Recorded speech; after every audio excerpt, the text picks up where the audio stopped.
হাই everyone, মোৰ YouTube চেনেলটিলৈ আপোনালোকক পুনৰবাৰ স্বাগতম জনাইছোঁ। আজি মই ঘৰতে সহজতে বনাব পৰা ছাগলী মাংসৰ ৰেচিপি এটা দিম আৰু মোৰ চেনেলটো নতুন হয় সকলোৱে লাইক, কমেণ্ট, শ্বেয়াৰ, ছাবস্ক্ৰাইব কৰি দিব বুলি আশা ৰাখিলোঁ।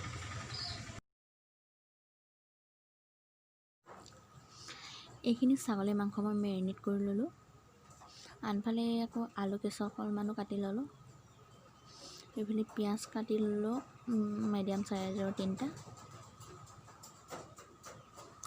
এইফালে লৈছোঁ আদা নহৰু পেষ্ট, তেজপাত 3 খিলা, গৰম মছলা পেকেট এটা, এইফালে শুকান জলকীয়া 4টা। এইফালে কেৰাহীত তেল গৰম হৈ আছে, পিঁয়াজখিনি দি দিলোঁ।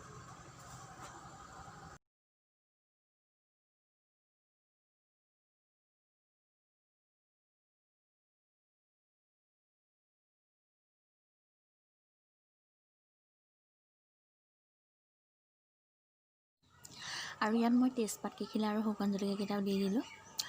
এতিয়া এইখিনি মই ৰঙচুৱা হ'লে ভাজি ল'ম।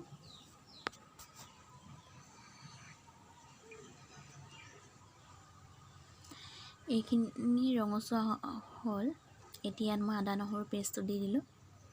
তাৰপিছত এতিয়া ভালকৈ লৰাই মেলি ভাজি লওঁ, আদা নহৰু কেঁচা গোন্ধ ভাৱটো যোৱালৈ।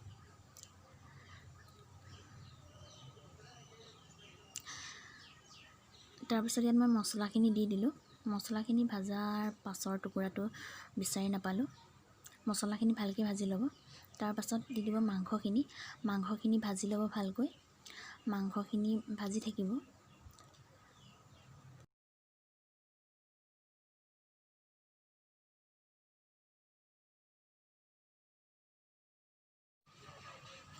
মাংসখিনি ভাজা হ'ল। ইয়াত মই এতিয়া আলু কেইডোখৰ দি দিওঁ। আলু কেইডোখৰ দি মেলি ভালকৈ লৰাই মেলি অকণমান টাইম ভাজি লওঁ।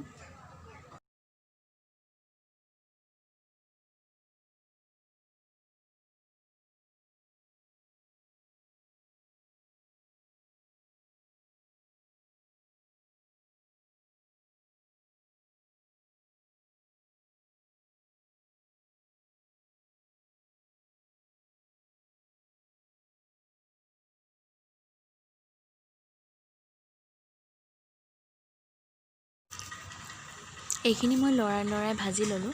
তাৰপাছত ইয়াত মই এতিয়া পানী অকণমান দিছোঁ। পানী অকণমান দি এইখিনি মই ভালকৈ ভাজি লওঁ। ভাজি লোৱাৰ পাছত মই এনেকৈ অকণমান পানী দি ভাজি থাকিম।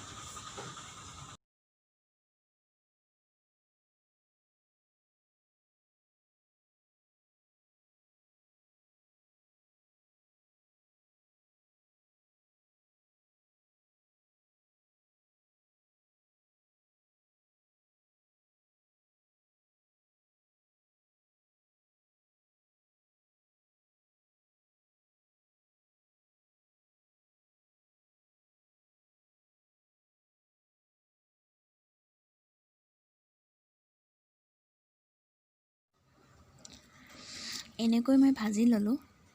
তাৰপাছত মই ইয়াত পানী দি দিম। নিজৰ আন্দাজমতে দিছোঁ মই, মোক যিমান গ্ৰেভি লাগে। আপোনালোকক যিমান লাগে সিমান কৰি ল'ব পাৰে। মই ইমানখিনি পানী দিলোঁ। পানী দিয়াৰ পাছত এইখিনি মই ভালকৈ উতলিবলৈ দিম ঢাকন এখন দি। তাৰপাছত এইখিনি মোৰ এতিয়া হ'ল। ইয়াত মই গৰম মছলা অকণমান দিম। তাৰপাছত অকণমান লৰাই মেলি মোৰ ইয়াত ছাগলী মাংসৰ ৰেচিপি হৈ গ'ল। আপোনালোকে ট্ৰাই কৰি চাব।